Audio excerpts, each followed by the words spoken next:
This is Coogan Cassius for IFL TV. We're at Frederick's Restaurant here in North London for the press conference to announce Frank Warren's show on the 8th of Feb at the Copper Box.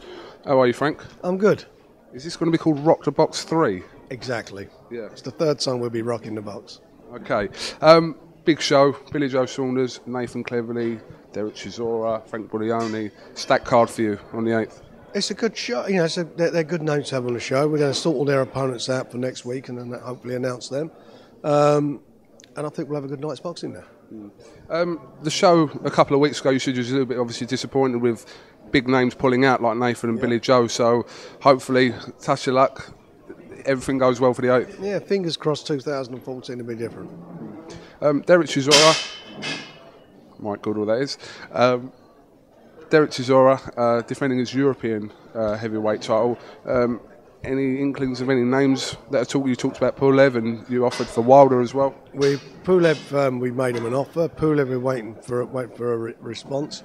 If not, we're asking the EBU to put that fight out immediately to purse bids, which could be a virtual eliminator for the world title. Derek's gone in at the WBO now. He's about to go in at number 2, which is great news for him. We've made offers to Wilder. And we've made offers to Tyson Fury to fight Derek. Price, I won the purse bids for. David Price decided he didn't want to fight him and vacated the title rather than face up in the ring to him. So, you know, we're chasing the guys. I mean, Derek's one of the most active heavyweights in the world. He's one of the most exciting. There's no doubt about that. And so I just want to keep pushing him in forward, and hopefully we'll get him into a position where he fights for a world title next year. Will we be in a situation where we see Derek fighting for the vacant British? I doubt it.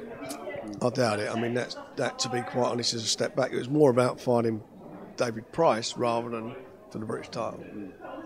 Nathan Cleverly, obviously had a setback at the show, but now he's on course to fight Daniel Aman on the 8th for his first fight at cruiserweight. So that's going to be an interesting journey for Nathan.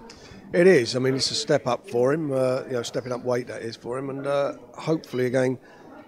He's going straight in for a title fight. If he can succeed in that one, then we'll be looking to keep him really busy, with a view for him challenging for a version of the world cruiserweight title next year. With Tony Bellew's defeat to Adonis Stevenson, he's talking about possibly moving up to cruiserweight now. Is this a fight that could ever happen as a rematch in the future, Frank? Who knows? I mean, Tony Bellew got absolutely beaten every round, didn't he, in the fight. Maybe down the road we'll do that. He needs to get himself a couple of wins under his belt and see where he goes. Let's see what he does in his next fight. You know, Nathan's fighting for a title at cruiserweight. Let's see what happens where Bellew goes. But I mean, my most important thing is that Nathan's already beaten Tony Bellew and beaten him in his hometown and beaten him, and beat him on everybody's cards. So let's see what Bellew can do over the next few fights to see if he can justify getting back in the ring again with him. Interesting comments by yourself about possibly trying to make the DeGALE and Saunders fight would be a cracking fight from a fan perspective. How likely is that to happen, Frank? I don't know. I mean, you know, when I've got my guys into a position where I'm comfortable, where I feel that they can, take on big challenges, I'm willing to do that and let that happen. And I think Bill's in a position where, he could jump up a weight division and fight James. It'd be a great fight for the fans. James has gone a little bit off the radar, which is a great shame for him. He seems to, he's lost his profile, and he needs a meaningful fight. And I think him and Bill would be a great domestic, meaningful fight. And I think it's a fight that, as you said, the fans would love to see.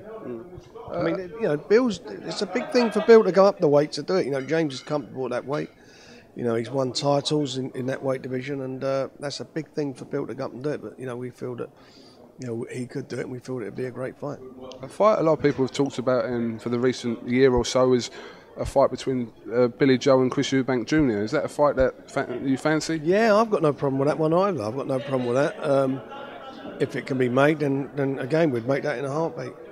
Who is he likely to face on the 8th of Feb, though, Frank? I'm looking at a couple of guys, and I was hoping that I'd had it done over the weekend, but it's not going to happen until this weekend. And until I've got it signed, I want to sort of keep that one to myself because I don't want to jeopardise the fight. But if I can get it, it'd be a good fight. Frank Buglioni, obviously, he stepped up in class at the Copper Box a couple of weeks ago, so you'll be looking to put him against another meaningful test. Yeah, I mean, I thought that was his best performance. The guy thought come to fight, and I thought that, you know, you see a more improved Frank Buglioni in that fight. And he's, I mean, listen, he's still got a long way to go. But I was pleased with his head movement. He was using his jab and, you know, his variety of boxing punches, and he showed, you know, a bit of maturity and a lot of patience in breaking his guy up. And when he, you know, the way he finished the fight, I thought was quite spectacular. It was a really, you know, quality shot that he threw that stopped the opponent. And we just want to keep on progressing him, you know, keep moving him up. All right. Well, listen, Frank, thank you very much for talking to IFL TV. We'd like to come and do our end of year review with you before the new year, if that's okay with you. You just let me know when, and we'll be there. No problem. All right, Coogan Cassius with Frank Warren here for IFL TV. Thank you very much.